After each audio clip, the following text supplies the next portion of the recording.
What does a woman know about business? My brother's words sliced through the boardroom silence like a scalpel through skin. 5 weeks after we buried our father and 48 hours before they planned to erase me from the company he'd built with his bare hands. I sat there in my discount Target dress, bouncing my 6-month-old daughter on my knee while 4 men in $1,000 suits carved up a $50 million empire like it was Sunday dinner. The mahogany conference table reflected their smug faces as they discussed restructuring and streamlined leadership, corporate speak for pushing out the grieving single mother who'd inconveniently inherited voting shares. My baby's tiny fingers wrapped around Dad's wedding ring that I wore on a chain, the only thing they couldn't take from me, yet. But what they didn't know, what they couldn't see behind my red-rimmed eyes and sleepless exhaustion, was that I'd been watching, learning, planning, since I was 16 years old. While they'd been playing golf and attending board meetings, I'd been studying every contract, memorizing every client, understanding every weakness in their precious boys' club. My name is Mia Rodriguez. I was 38 when my father died, and in the world of Rodriguez Industries, a world built on testosterone, handshake deals, and the assumption that chromosomes determine business acumen, being a daughter and a single mother meant I was weakness incarnate. Less than weakness, actually. I was a liability, a genetic oversight, a reminder that sometimes even powerful men produce children who can't carry the family legacy forward in the way God and shareholders intended. Rodriguez Industries occupied 3 floors of a gleaming Manhattan high-rise, all steel and glass that reflected the ambition of a man who'd built a $60 million empire from a single construction truck and enough stubborn pride to fuel a small country. The executive conference room sat on the 40th floor, with floor-to-ceiling windows overlooking Central Park and enough mahogany to deforest a small nation. But it was the people in that room who made it feel like a mausoleum. Father had ruled from the head of that polished table for 37 years like a benevolent dictator who'd forgotten the benevolent part somewhere around his second divorce. Richard Rodriguez, 6'2", silver hair that had gone distinguished instead of old, eyes that calculated human worth in profit margins and stock options. Even in his final months, when cancer was eating him alive from the inside, he radiated the kind of authority that made grown men apologize for breathing too loudly. My brother James occupied the seat to Father's right with the casual arrogance of someone who'd been groomed for power since he learned to walk. 35 years old, Harvard MBA, a smile that could charm investors out of their retirement funds and hide the fact that he'd sell his own mother for the right quarterly numbers. He had Father's gift for making people believe that success was inevitable, even when the books said otherwise. Anthony claimed the left side of the table, like it was conquered territory. My younger brother, 32, but built like the construction foreman he'd never actually been. All bluster and volume, his laughter always seemed to end with someone else as the punchline. He'd inherited Father's construction company and spent most meetings reminding everyone that real business happened with hammers and cement mixers, not spreadsheets and focus groups. The board filled the remaining seats like pallbearers at their own funeral. 12 old men who'd grown rich off Father's vision and assumed that vision was transferable through Y chromosomes alone.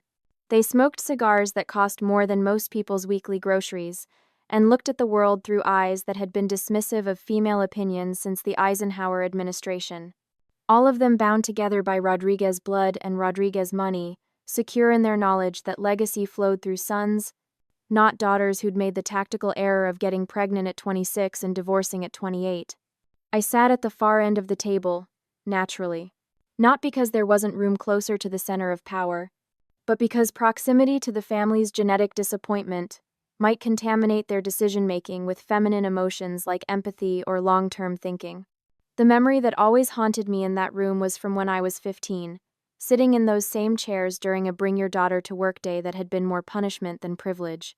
I'd mustered the courage to ask why there were no women on the board, why every senior position was held by men who looked like variations of the same person.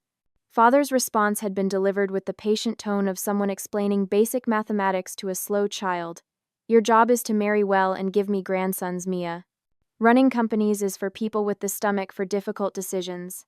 Difficile décision. Like firing single mothers during Christmas week to improve quarterly numbers. Like paying female employees 70 cents for every dollar their male counterparts earned. Like assuming that a uterus automatically disqualified someone from understanding profit and loss statements. But the exile scene that would replay in my nightmares for years came 5 weeks after Father's funeral, when his will had been read and his legacy divvied up like cards in a poker game where women weren't allowed to ante up. The boardroom felt different that day, smaller somehow, as if the walls were closing in around a truth nobody wanted to acknowledge. James sat in Father's chair like he'd been born to it, Anthony to his right, the board members arranged like a jury that had already reached their verdict. And there I was, 38 years old, holding my 6-month-old son Diego, while they discussed my future like I was furniture they needed to rearrange. "The company needs streamlined leadership," James announced, his voice carrying Father's authority without any of his earned wisdom. "Simplified decision-making. Clear lines of succession." Translation: no room for the daughter who'd inherited 25% voting shares and enough business education to understand exactly how they'd been cooking the books for the past 3 years. "We're prepared to make you a generous offer," Anthony added, sliding a contract across the mahogany table like he was doing me a favor. "Market value for your shares, plus a severance package that'll keep you comfortable. You can go live your little life without worrying about quarterly reports and shareholder meetings." My little life. As if raising a child while watching them destroy everything Father had built was some kind of consolation prize. Diego cooed softly in my arms, his tiny fingers wrapped around the chain where I wore Father's wedding ring, the only thing they couldn't legislate away from me. Yet. "Sign here," James said, pointing to a line at the bottom of contracts that would erase me from the family business like I'd never existed. "Sell your shares. Go be a mother. Leave business to people who understand it." The words hung in that mahogany-paneled air like smoke from a gun that had just fired. I thought exile meant absence, meant being pushed to the margins where I couldn't interfere with their vision of masculine success. I had no idea that exile could become the furnace where weakness gets burned away and something harder, sharper, more dangerous gets forged in its place. But I was about to learn that lesson in ways that would reshape the entire landscape of American construction and development. The hard way. The studio apartment in Queens felt like a prison cell designed by someone who'd never heard of human dignity. 540 square feet of cracked linoleum floors, walls thin enough to hear every argument from the neighbors, and a kitchen so small you could touch both sides while standing in the middle. But it was mine, all mine. No mahogany conference tables, no dismissive glances, no brothers explaining why my opinions didn't matter in rooms where men made decisions about other people's money. Just me, Diego, and a stack of unpaid bills that grew taller every week like some kind of financial tumor. The severance package from Rodriguez Industries had lasted exactly 4 months, long enough for my brothers to assume I'd crawl back begging for a job, any job. Maybe something in human resources where I could file papers and stay out of the way of real business decisions. Instead, I spent those 4 months learning exactly how the world treated single mothers who'd made the tactical error of believing they deserved better. 97 job applications, 97 rejections. "We're looking for someone with more stability," the hiring manager at Morrison Construction had explained, his eyes drifting from my Columbia MBA to the baby carrier where Diego was sleeping. "Single mothers tend to have complications. Complications, like needing to leave when your child got sick, like prioritizing pediatrician appointments over late-night strategy sessions. Like having the audacity to believe you could be both a mother and a human being capable of complex thought. You understand," the woman at Sterling Development had said, her smile sharp enough to cut glass. "We need team members who can commit fully to the company culture. No distractions." Distractions. That's what my 6-month-old son had become in their eyes. Not a tiny human who depended on me for survival, but an inconvenience that would interfere with their quarterly projections. But it was the night I got rejected from Apex Engineering, a company that had been stealing Rodriguez Industries clients for 2 years with substandard work and corner-cutting practices, that something crystallized in my chest like ice forming around a flame. I was sitting on the second-hand couch I'd bought from a Facebook Marketplace ad, rocking Diego to sleep while heating up another microwave dinner that tasted like cardboard and broken dreams. His tiny fingers were wrapped around my thumb, his breathing soft and steady against my chest, trusting me to keep his world safe even when mine was falling apart. The rejection email was still open on my laptop screen, the words blurring through tears I refused to let fall. "Thank you for your interest, but we've decided to pursue other candidates who better fit our company needs." Company needs. like the need to exclude anyone who might challenge their assumption that good business required sacrificing basic humanity. That's when I whispered into the darkness of that 500-square-foot apartment, my voice so quiet it was barely audible over the hum of the refrigerator that worked 3 days out of 7. They'll never see us coming, baby. They think they know what we are, but they have no idea what we're going to become. Diego stirred in his sleep, his tiny fist tightening around my thumb like he was making the same promise. The next morning, I enrolled in online courses, business development, digital marketing, construction management software. Classes that started at 10 p.m. when Diego was finally asleep and ended at 2 a.m. when my eyes refused to focus on the screen anymore. The laptop sat on a television tray I'd found on the curb, its screen casting blue light across baby toys scattered between stacks of bills I couldn't pay and dreams I refused to abandon. The baby monitor glowed faint green on the makeshift desk, Diego's soft breathing the soundtrack to lesson plans about supply chain management and competitive analysis. I started freelancing. One client, a small renovation company that needed someone to organize their disaster of a filing system. $50 for 20 hours of work, but it was $50 I'd earned instead of borrowed or begged for. Then 2 clients. A property management company that needed help with their tenant database, a contractor who was drowning in permits and paperwork. Each project was a small victory against every person who'd told me I was unemployable, unstable, a complication they couldn't afford to hire. 3 months of eating ramen noodles and generic cereal. 3 months of wearing the same 2 business outfits to client meetings, rotating them like costumes in a play where I was pretending to be someone important. 3 months of calculating whether I could afford both diapers and groceries, choosing diapers every time because Diego's needs came first, always first. But it was working. Slowly, painfully, like building something solid from ashes and determination, it was working. The small business loan application was rejected 4 times before I found a community development bank that specialized in helping women entrepreneurs. $15,000, enough to rent a garage space in Long Island City, buy some used office furniture and hire 2 employees. Carmen Rodriguez, no relation, just another single mother who'd been told she was too much of a risk to hire. 34 years old, 2 kids, a degree in civil engineering, and enough fire in her eyes to power the entire electrical grid of Queens. Lisa Chen, 28, single mom to a 4-year-old, laid off from a construction firm when they restructured their way out of paying women equal wages. She had a gift for reading blueprints like other people read novels and enough rage at the system to fuel our first year of operations. The garage smelled like motor oil and broken dreams, but it was ours. No mahogany, no crystal chandeliers. No old men smoking cigars, while explaining why women couldn't understand complicated concepts like profit margins. Just 3 women, 4 children between us, and a shared understanding that the world had underestimated us for the last time. We called the company Phoenix Development, because some things need to burn completely before they can rise again. And we were about to set the entire construction industry on fire. The first victory came on a Tuesday that started like any other disaster. Diego had been up all night with an ear infection. I'd spilled coffee on my only clean blouse, and the subway had broken down, making me 20 minutes late to a client meeting I couldn't afford to lose. But we got the contract anyway. Marcus Thompson from Riverside Development looked across the diner table, where I'd spread blueprints between ketchup bottles and Diego's coloring books, watching my 18-month-old son carefully draw what he insisted were super buildings in bright red crayon. "You know why I'm hiring you instead of Rodriguez Industries?"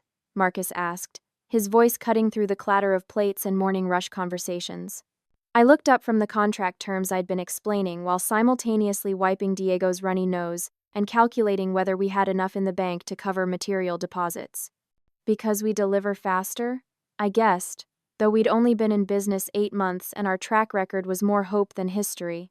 Marcus shook his head, smiling at Diego, who was now showing him a drawing of what appeared to be a purple skyscraper with wings.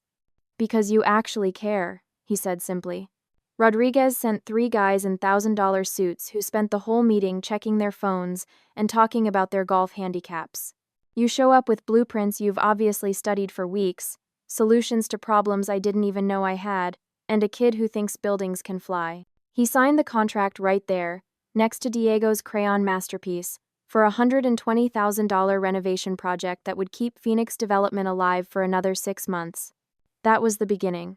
What followed was a montage of moments that would have broken anyone who hadn't already been shattered and rebuilt herself from ashes and stubbornness. 5 a.m. mornings feeding Diego while reviewing construction schedules. Meetings in McDonald's playgrounds where I'd pitch million-dollar projects while my son climbed through tunnels and slid down slides, his laughter providing the soundtrack to conversations about load-bearing walls and permit applications. I learned to change diapers with one hand while holding conference calls with the other. Learned to negotiate supplier contracts during nap time and review architectural plans while Diego watched Sesame Street for the third time that day. The obstacles came like waves trying to drown someone who'd already learned to breathe underwater. First National Bank rejected our expansion loan with the kind of smile that suggested they were doing us a favor. Single mother-owned businesses have a higher failure rate, the loan officer explained, as if statistics were more reliable than actual performance metrics. Hancock Construction started spreading rumors that we were cutting corners, using inferior materials, hiring undocumented workers. Lies wrapped in concern for industry standards, delivered by men who'd been cutting the same corners for years but had the luxury of doing it while wearing expensive suits. But the cruelest obstacle was the silence from my own family, not just ignoring my success, that I'd expected, but pretending Phoenix Development didn't exist even as our name appeared in construction industry publications, even as we started winning contracts they'd lost. Radio silence, as if acknowledging our growth would somehow validate the daughter they'd written off as unemployable. Until the day Marcus Thompson called with news that would change everything. "Your brothers submitted a bid for the Harbor Point development," he said, his voice carrying an edge I'd never heard before. 2 months late, 20% over budget, and they wanted to use the same subcontractors who fucked up the West Side project. I was standing in our new office, still small, still scrappy, but with actual walls instead of garage doors and windows that let in natural light instead of motor oil fumes. Diego was running through the hallways, his sneakers squeaking against polished concrete, calling our workspace Mommy's Castle in a voice that made every 18-hour day worth the exhaustion. "So we're going with Phoenix," Marcus continued. $3.2 million project. Full design build contract. Congratulations, Mia. You just became a real threat. $3.2 million. More money than I'd seen in my entire life, more responsibility than Rodriguez Industries trusted to most of their senior project managers. The contract that would put Phoenix Development on the map and prove that 3 single mothers working out of a converted garage could outperform a company with 60 employees and a 40-year reputation. But more than that, it was the project that would finally force my brothers to acknowledge that the sister they'd dismissed as weak had built something they couldn't ignore, couldn't diminish, couldn't explain away with condescending smiles and assumptions about feminine limitations. They called me weak, I whispered to Diego that night as I tucked him into his toddler bed in our new apartment. Still modest, still careful with money, but with enough space for him to have his own room and enough security for me to sleep without calculating whether we could afford groceries. But while they were laughing, I was learning. While they were sleeping, I was building. Diego was already asleep, his tiny hand wrapped around a toy construction crane, dreaming whatever dreams come to children who've watched their mothers refuse to surrender to other people's limitations. The next morning, I walked into our office, clean glass and bright light, the smell of fresh coffee instead of motor oil, the sound of ringing phones instead of struggling engines, and knew that we'd crossed some invisible threshold. We weren't just surviving anymore. We weren't just proving that single mothers could run businesses. We were winning. And winning meant that everything was about to change in ways my brothers never saw coming. Phoenix Development was about to show the construction industry what happened when you underestimate women who have nothing left to lose and everything to prove. The cracks in Rodriguez Industries started small, like hairline fractures in concrete that you don't notice until the whole foundation gives way. First, it was the Harrison Mall project, 2 months behind schedule, 30% over budget, and a lawsuit from the city for safety violations that made the front page of the Construction Weekly. Then the pension fund scandal, where someone had been borrowing from employee retirement accounts to cover operating expenses and assuming no one would notice the missing $800,000. But I noticed. Because while my brothers had been playing golf and attending charity galas, I'd been studying every industry publication, tracking every competitor, learning exactly how empires collapse when the people running them forget that business is built on competence, not just confidence. The decline was visible from my office windows. A different kind of transparency than the mahogany-paneled secrecy of the boardroom where I'd been dismissed 3 years earlier. Rodriguez Industries occupied floors 38 through 40 in the Meridian Tower, and every month their marble lobby grew emptier, their parking garage had more vacant spaces, their company directory listed fewer names. Meanwhile, Phoenix Development had outgrown our converted garage and moved into a building in Long Island City that buzzed with the kind of energy that comes from people who are building something instead of protecting something. 23 employees now, including a daycare center on the second floor where Diego played with the children of other working mothers who'd found their way to a company that understood that family wasn't a liability, it was motivation. The confrontation I'd been avoiding for 3 years finally came on a Tuesday evening that started with a phone call from my mother. "Family dinner," she'd said, her voice carrying the weight of someone delivering a royal summons. "Sunday at 5. Your presence is requested." Requested, not invited, not welcomed home. Requested, like I was a witness being subpoenaed to testify at my own trial. The Rodriguez family estate in Westchester hadn't changed. Still the same limestone facade, still the same circular driveway where success was measured by the cost of the cars parked in front of the house. James's new BMW gleamed next to Anthony's pickup truck, both of them dwarfed by Mother's vintage Mercedes that she'd been driving since Father died. But something felt different as I walked through the front door carrying Diego, who was now 3 years old and chattering excitedly about the big house with fancy doors. The energy was thinner somehow, like air at high altitude where it's harder to breathe. Dinner was served in the formal dining room where Father had once held court, where business decisions had been made over wine that cost more than most people's monthly salary. But tonight the conversation felt forced, stilted, like actors who'd forgotten their lines.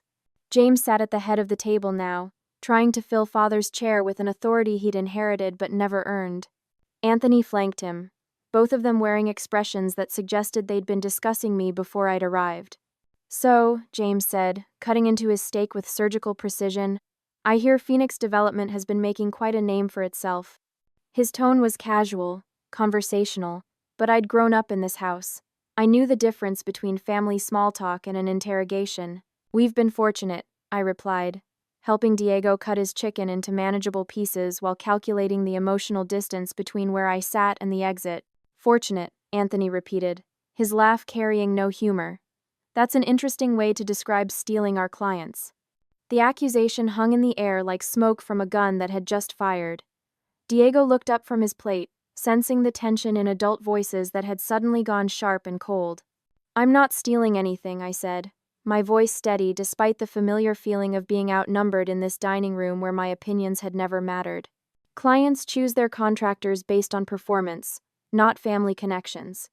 "Performance," James sneered, his mask of civility finally slipping. "You think underbidding our projects and promising impossible timelines is performance?" "I think delivering on time and under budget is performance," I replied. "I think treating workers like human beings, instead of disposable equipment, is performance. I think remembering that clients are people with real problems, not just numbers on a balance sheet." The silence that followed was deafening. Even Diego had stopped eating, his wide eyes moving between the adults who'd suddenly started speaking in voices that carried the kind of anger usually reserved for strangers. "You're destroying everything Father built," Anthony said, his voice carrying the particular venom that comes from men who've never had to question their own importance. "You're using his name, his connections, his legacy to compete against his own company." "His company?" The words came out sharper than I'd intended, 3 years of suppressed fury finally finding their voice. "The company that fired half their workforce to pay for executive bonuses? The company that's been cutting corners and hoping no one would notice? The company that treated me like I was too stupid to understand basic business principles?" I stood up, lifting Diego from his booster's seat, feeling the familiar weight of choosing between family obligation and self-respect. "You want to know why clients are leaving Rodriguez Industries?" I asked, looking at the 2 men who'd spent our entire lives explaining why I'd never amount to anything. "Because you stopped caring about the work. You started believing that the Rodriguez name was enough, that reputation could carry you without effort, that success was something you inherited instead of something you earned every single day." James's face had gone red, his composure cracking like cheap paint. "You're just bitter because you were never good enough to be part of this family's legacy." "No," I said. heading toward the door with Diego balanced on my hip, his small hand resting on my shoulder like an anchor to sanity. I was too good to waste my life protecting a legacy built on treating people like garbage. The next morning, I opened the New York Times business section and saw two headlines that would reshape everything. On the left side of the page, Rodriguez Industries faces federal investigation over safety violations. On the right side, single mother's construction startup lands $15 million contract with Port Authority.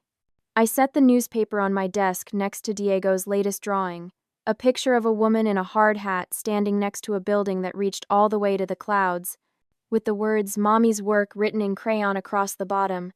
The giants were falling, and from their ashes, something better was rising. Something that understood that real strength came not from the power to tear others down, but from the courage to build something worth believing in.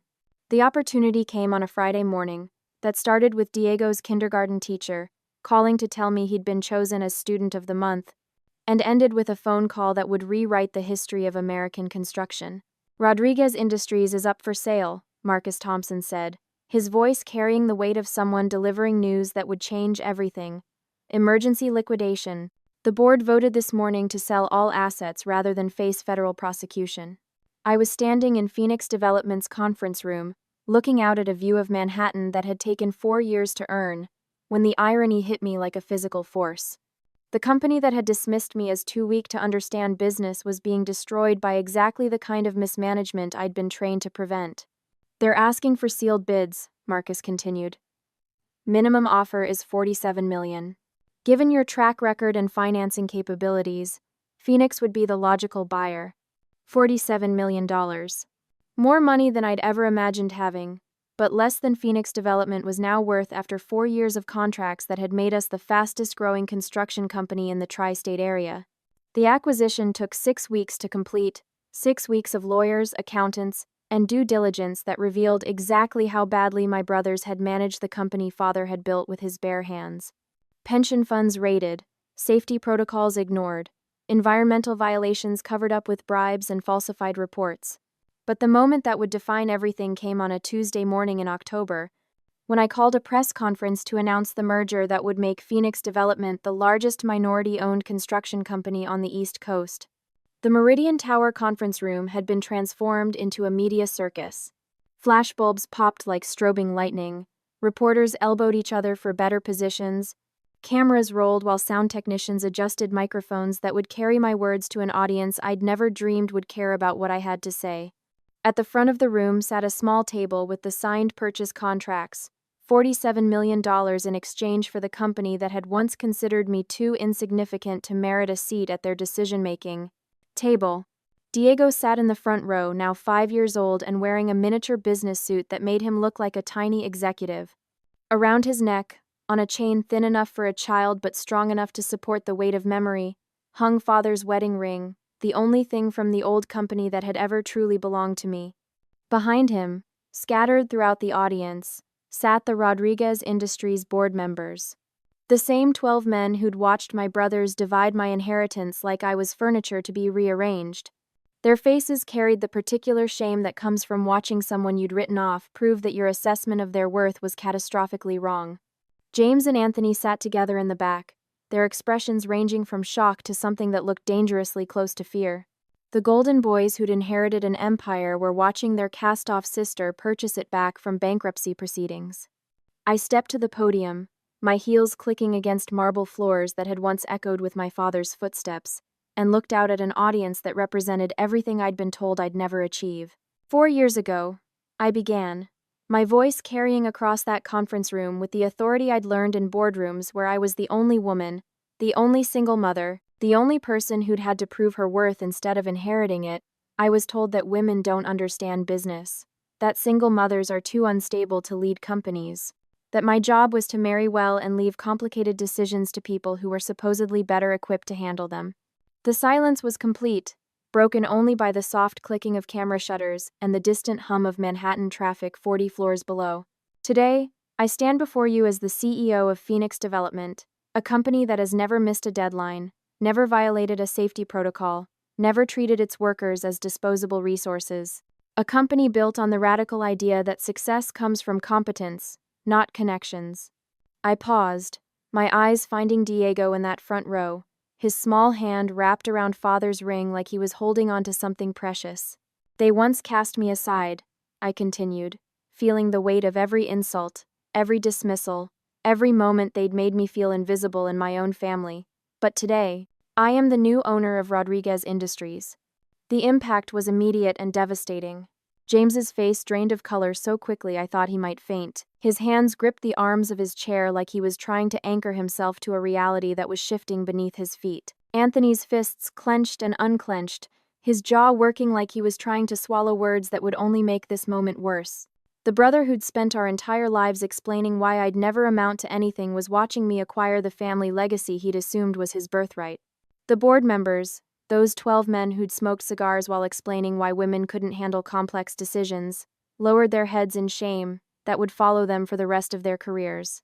Effective immediately, I announced, pulling out the signed contracts that would merge Rodriguez Industries into Phoenix Development. All former Rodriguez employees will be offered positions with Phoenix. Full benefits, pension restoration, and a workplace culture that values competence over gender, results over relationships. I held up the purchase agreement, my signature bold and clear across documents that transferred ownership of a $60 million company to the daughter they'd considered too worthless to employ. This acquisition represents more than a business transaction, I said, looking directly at my brothers, who were sitting in the audience like defendants awaiting sentencing. It represents proof that when you cast aside people who don't fit your narrow definition of success, you're not just losing employees, you're losing the future. The press conference lasted another 20 minutes, filled with questions about integration timelines and corporate restructuring plans. But the moment that mattered had already passed. The moment when 4 years of 18-hour days, microwave dinners, and proving myself to people who'd already decided I was worthless had culminated in owning the company that had once owned me. As the reporters filed out and the cameras stopped rolling, Diego ran up to the podium, his small arms wrapping around my legs. "Mommy," he whispered, loud enough for my brothers to hear, "did you buy Grandpa's company?" "Yes, sweetheart," I said, lifting him up so he could see the room where his grandfather had once made decisions that shaped skylines, and his mother had just made decisions that would reshape the future. I bought it back. For both of us. The little boy who'd colored superheroes in diner booths while I pitched million-dollar projects was now the heir to an empire that valued what you built, not what you inherited. And his mother, the family disappointment, the single mom, the woman who supposedly didn't understand business, was the one who'd built it all. The first real victory came on a Tuesday that felt like another disaster. Diego had been up all night with an ear infection. I'd spilled coffee on my only clean blouse, and the subway broke down, making me 20 minutes late to a meeting I couldn't afford to lose. But somehow, we got the contract.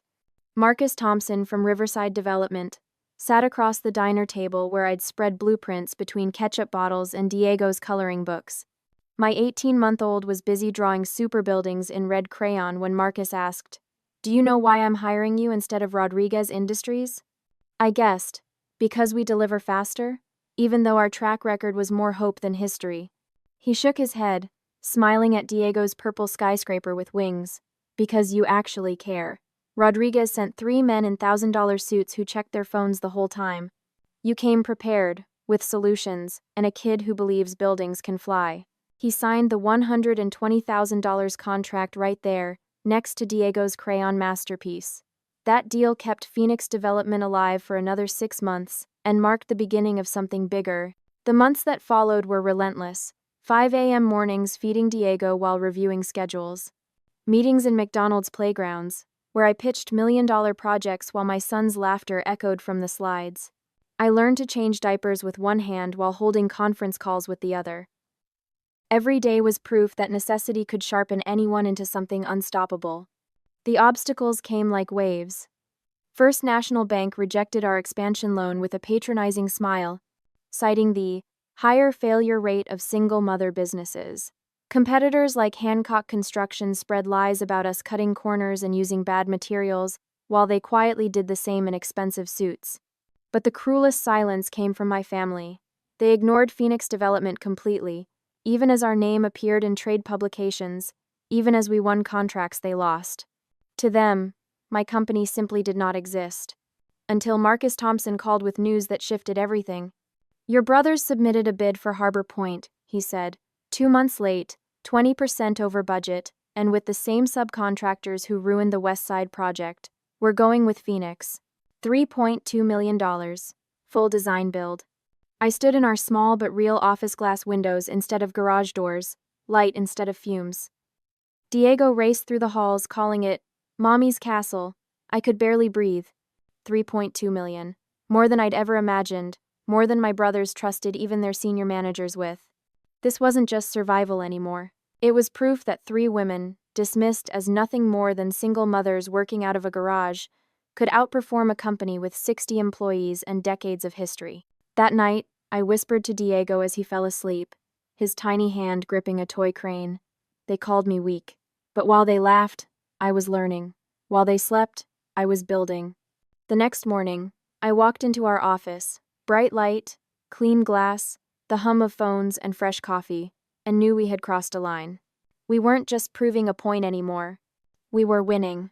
And Phoenix Development was ready to show what happens when you underestimate women who have nothing left to lose and everything to prove. Mia's story isn't just about business acquisitions or family revenge. It's about the moment you realize that other people's limitations aren't your limitations. That being underestimated isn't a weakness. It's camouflage that lets you build something extraordinary while they're busy explaining why you can't. If this story reminded you of your own workplace struggles, if it made you think about someone whose potential has been wasted by small-minded leadership, hit that like button and subscribe.